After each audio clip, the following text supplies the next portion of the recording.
Bienvenidos a Filosofía para Naufragar, donde no intentamos entender la historia, sino simplemente escuchar lo que se rompe dentro de ella.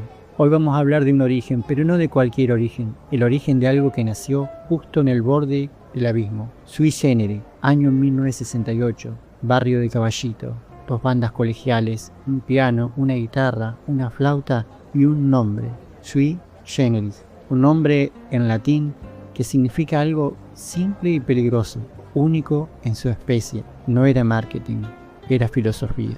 Antes de tocar una sola nota, Charly García ya estaba diciendo algo. Ser distinto no es un error, es una forma de existir, una ontología de la diferencia. Pero ese gesto no ocurre en el vacío. Ocurre en la Argentina de 1966, dictadura, y Sui Generis nace ahí, crece en la violencia política de los 70 y se disuelve justo antes del horror más grande. No son solo canciones, son un registro, un archivo emocional de un país que se estaba rompiendo. Y en el centro de todo eso hay algo clave, la juventud, no como edad, sino como fuerza. Arendt hablaba de la natalidad y decía que cada generación trae la posibilidad de empezar algo nuevo. Sui Generis es esa posibilidad, intentando nacer en medio de la represión. Sus canciones lo muestran, primero la casa, después la escuela, después la policía, después el sistema. Es un crecimiento. Piaget y Kohlberg lo llamarían evolución moral, de obedecer a cuestionar. Sui Generis hizo algo mucho más, lo musicalizó. Como diría Cartman Hale, una generación no es solo gente joven, es gente atravesada por la misma herida histórica, y esa herida era clara. El mundo adulto no era confiable, era hipócrita, o peor, cómplice. Entonces, ¿qué hacer? Refugiarse, pero no en el silencio, en la intimidad. Mientras otros hacían ruido, ellos eligieron lo contrario, piano, guitarra acústica y una flauta. Y eso tampoco es inocente.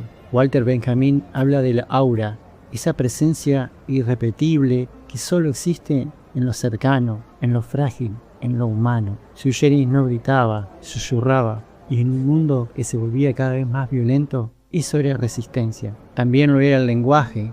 Gramsci decía que el folclore es la forma en que el pueblo piensa. Entonces, usar lo simple, lo acústico, lo cercano, era escapar del espectáculo del poder. Y en medio de todo eso, una flauta. La flauta de Nito Mestre. Un sonido pastoral, casi inocente. Como si en medio del caos alguien recordara que alguna vez hubo calma. Como si todavía existiera un mundo antes de la corrupción. Pero esa calma no iba a durar. En 1974, un disco, Pequeñas anécdotas de las instituciones, y acá todo cambia. Michel Foucault decía que las instituciones no solo organizan la sociedad, sino que la controlan, la modelan y sobre todo la domestican. Y Sui Generis hace algo brillante, las llama pequeñas anécdotas, las reduce, le saca lo sacral, las rompe y la música se vuelve más oscura. Tengo los muertos todo aquí, esto ya no es metáfora, es anticipación. Giorgio Agamben hablaría de la nuda vida, una vida sin valor, sin derecho, sin nombre, cuerpos, solo cuerpos, y esos cuerpos ya estaban apareciendo antes de que la historia los nombrara. Pero el poder escucha y responde. ¿Cómo lo hace? Con la censura. Una canción prohibida, botas locas, y sin embargo la siguen tocando, hasta que pasa lo inevitable, van presos. Y ahí se revela algo profundo. Judith Butler lo diría así. La censura no apaga la voz, la amplifica, porque cuando el poder necesita silenciarte es porque ya te escuchó. Como diría Pierre Bourdieu, si un Estado le teme a 2 músicos es porque esos músicos ya tienen poder. Pero hay algo que el poder sí logra, cansar, agotar, y la banda termina rompiéndose.